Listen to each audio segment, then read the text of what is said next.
Well, hello there, Switchheads. Kanan here. Hope you're all well, and welcome to my review of Stacks on Stacks on Stacks. But will this stacking arcade-like game puzzler have what it takes to get onto the Wall of Fame, or maybe the Wall of Shame, or even somewhere in the middle? And as usual, do not forget to hit that link below, which will take you to our Discord, our community Discord, where we do many streamings during the weekend. Also, you can just come for a chat if that's what you wish. And with that, I know that if you enjoy any of my content, then, well, you know what to do. Gameplay. And so Stacks on Stacks is quite a simple at first type puzzler where you'll be tasked with, within an arena, stacking different shapes on top of themselves until you reach a certain height. And at first, that is what you're actually tasked with.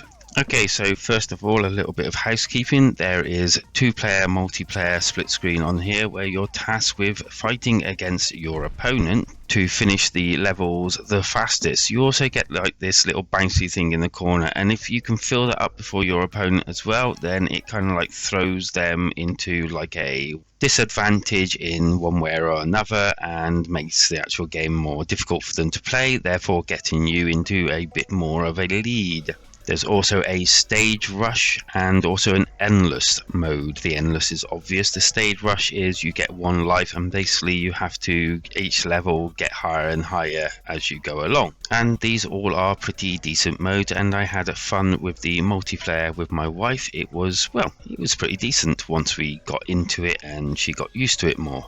The actual game itself is split up into like a map, and basically you have to follow each direction to get more different levels and also progress to, well, I presume the end of the level. I haven't completed the entire game yet, but it does seem to be quite a large game by the look of the map. It seems to have 7 different worlds, each with like a starting animation, which kind of tells you a little bit about that world, or the characters that are in that world at least. And then there's a shop that you can go to do cosmetic changes with your character, and these are done by spending these coins that you gain for completing levels. That, and you also collect stars as you go along for completing levels as well.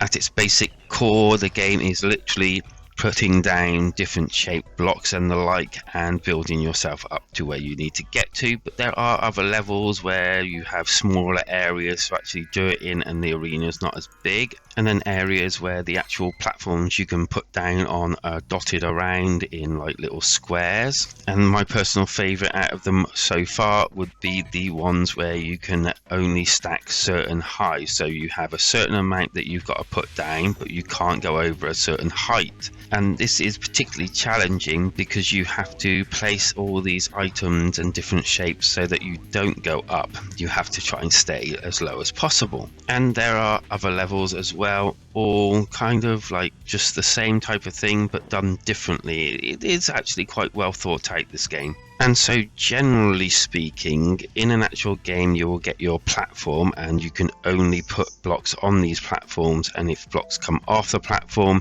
you will lose a life. Your lives are down below, and generally you get 3 lives per go. Losing them all will result in you having to start the actual level again. Then you get a timer, and then you get a kind of Tetris see what's coming next block, and then you also have like how high you've actually built your actual tower and where you need to get to as well, and a little mini map at the top of how things are actually going.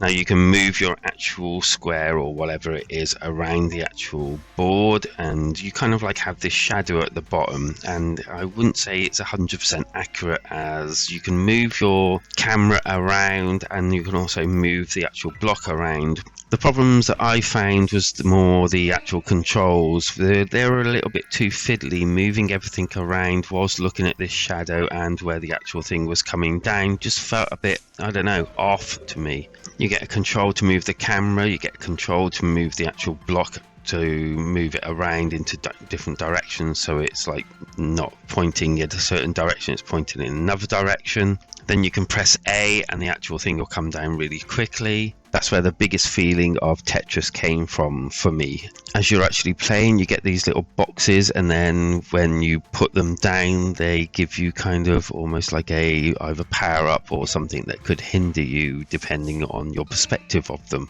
And I have to admit, there were some really weird things and some pretty cool things that you actually gain from putting these blocks down. They're almost kind of like you've got a power-up kind of thing as you're actually progressing through the game. And then there's the other weird things within the game, like you could be asked questions so that you can continue, and there's other things like a fishman that pops up so that you can actually put his fish tanks down. They're kind of like nice little touches, and I think they help with the longevity of the game as well, because there's kind of like something different as you are going through the actual game all the time. And it also keeps the game fun, which is the biggest part of any game, really, isn't it? Graphically, it's quite basic, but it's quite nice. There's nothing really offensive. It's very bright. It does what you want it to do.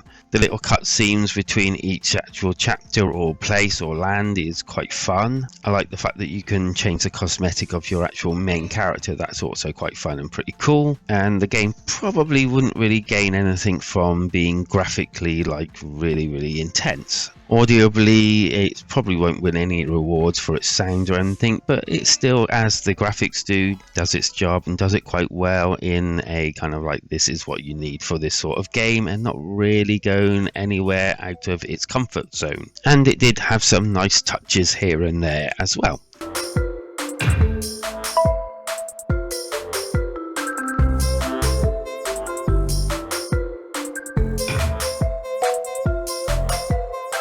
The good. Well, it's fun, let's put it that way. I did enjoy it. It's kind of like a really interesting take on almost Tetris-like. I also enjoyed the little cutscenes in between each of the actual little worlds as well. They were quite interesting-ish, and, well, they were just a bit of fun.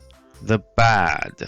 Those controls could use a bit more tightening up for my liking, and also the visual on the shadow just didn't seem right. With the controls and the shadow, it was all kind of like a little bit fiddly because of moving. You don't start in the middle, it can start anywhere on the screen by the looks of it, and kind of like you have to drag yourself over to the actual place that you want it to be, which makes perfect sense. It just didn't feel 100% right though. The score. For me, I think I'm going to have to rank this as a 3 out of 5. And it's kind of just a middling 3 out of 5. And for the price, I think you could do a lot worse. So if you're really into this sort of thing, then yeah, this is probably for you. And as for my alternative, well, I'm going to actually suggest Tetris 99. It's not mentioned and nearly enough as it should be these days, but it's actually quite a good, fun, free game. And it's also multiplayer, and that action between you and the other 98 players is quite good fun, and I have had an enjoyable time out of that game. So what are your thoughts on Stacks on Stacks on Stacks?